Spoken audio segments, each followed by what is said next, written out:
So I'm working on an article right now about weapon-mounted lights on pistols and do you need one? Well, the long and the short is that you don't need one, but what you do need to be carrying is a handheld light. A weapon-mounted light is nice to have, but it's not a requirement as far as I'm concerned. Now, the reason why I say that is because if you need a light, sometimes you don't need a gun. And pulling out a gun and waving around a weapon-mounted light just to use the light is obviously a negligent thing to do. We don't want to be doing that. Now, a weapon-mounted light has its benefits that when it's actually time to shoot, it's a lot easier to use than using a handheld light with your gun. However, using the handheld light in conjunction with a handgun isn't really that difficult. However, you will see that your scores and your performance will be a teeny bit worse because you're usually sacrificing some degree of grip in your support hand. So the first thing I'm going to go over right now is kind of covering the 4 techniques I use, but then kind of the starting position. So obviously I've got the GoPro on my head, so you can't see to the side of my body here. I'm using my Surefire EDC L2T. This is a light that I've carried for 6+ years now, so very familiar with it. And I do have a theorem switch back on here. So my natural position, I'm going to turn my head so you can see it, is kind of like this. I call it the ice pick grip, where I'm holding the light probably about half a foot away from the side of my ear. And if I need to use the light, I can go like this, right? I can actuate it. Of course, it's a bright sunny day, so you're not going to be able to see the beam, but I can actuate it like this. The reason why I like this position is natural. I can keep the hand independent from the head if I want to, or I can move with my entire torso, kind of like a tank turret. But from here, it's very easy to go to using my handgun in conjunction with the light. So the first technique I'm going to cover here is one that I use with the theorem switchback. So the way that the switchback works is just a little tail cap cover, or what they call it, the foxtail here. So we can go from this natural position, we can flip the light around to the front of our hand, and when we pull out our handgun, we can press out and tuck the light into the back of our middle finger here to actuate the light, right? So the nice thing too is it actually frees up your palm, so I can still draw my pistol and get the light out, right?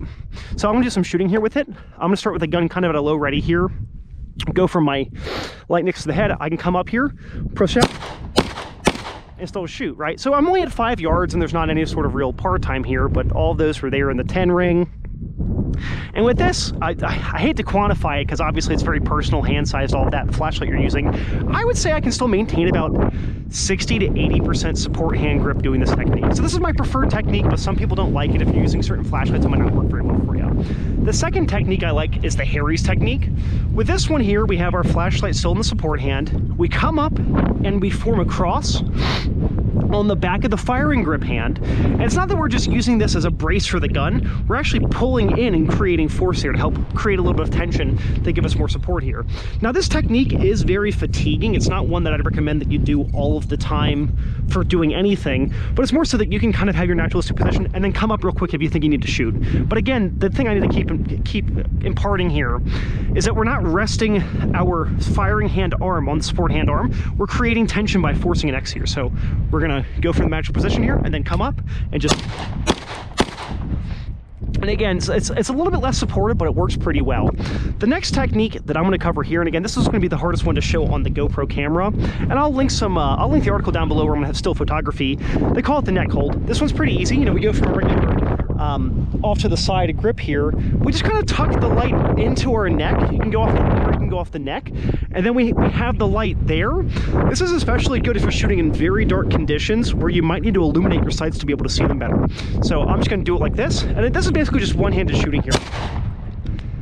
Magazine ran out, and again, the benefit here of the switchback, I can still use my palm there for reloading. But so we'll go again. I got the neck hold here. Flashlight's kind of tucked in just below the base of my left ear. I can come and shoot, right?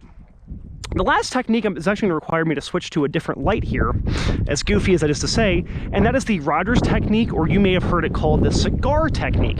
With this, we have our flashlight tucked in between the index finger and middle finger, and we're actually pulling it in against the palm meat that we have here to shoot.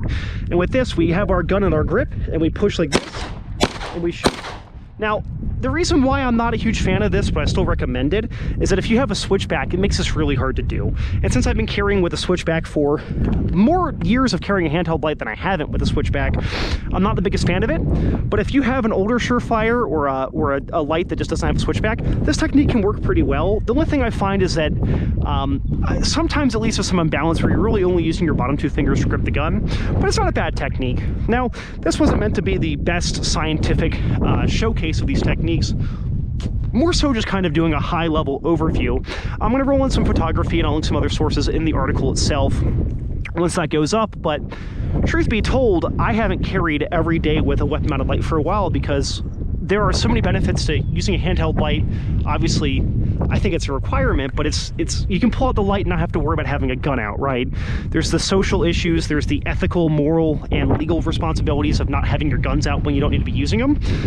And for me, I would rather have the comfort of no weapon light on the gun and still have the handheld light and be able to use it pretty well than to start to sacrifice a lot of that comfort and the concealment. And for me, I've carried very big guns. I've carried a Comp 17 with an RMR and an X100, but I know plenty of people that have big guns that they've made bigger with comps, lights, and whatnot, and then they don't carry them. And what use is a carry gun if it's not something you carry, right? I feel considerably more gunned with a Glock 48 and a handheld light than if I had nothing because the gun was too big and I got left at home. But I'm also a weirdo who carries really big guns usually, so yeah, data points. Thanks for watching, and check out some links down below.